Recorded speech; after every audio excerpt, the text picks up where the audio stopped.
यार जाबर खान तुंहिंजो आइडियो तमामु ज़बरदस्त कामयाबु थियो। जीअं असां चाकर खान वटि पहुतासीं वॾियूं इज़तूं मिलियूं, मान मिलियो, चांहियूं, भाकुर, मानियूं, वाह वाह।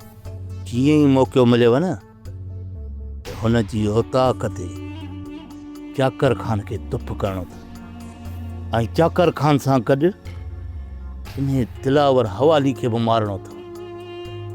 इहे ॿई मुंहिंजी अखि में कंटो हन। जाबिर खान, अकबर खान जो हुकुम आहे त चाकर खान खे हर हाल में मारणो आहे ऐं जेकॾहिं दिलावर खान बची वञे थो बड़ी ख़ैर आहे।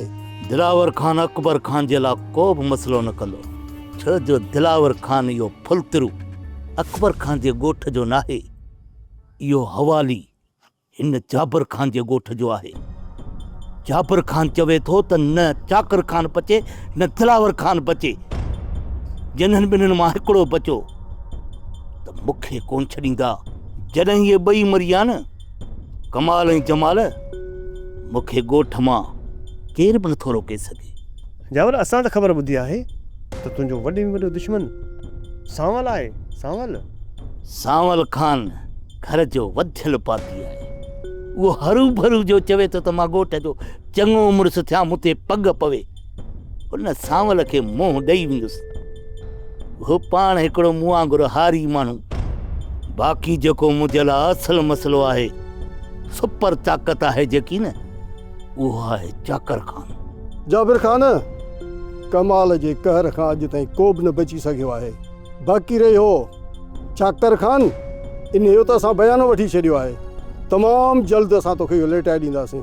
जंहिं ॾींहुं बि तव्हां चाकर खान ऐं दिलावर खे मारियो न, पर इहो न सम्झिजो त असां बची वेंदासीं।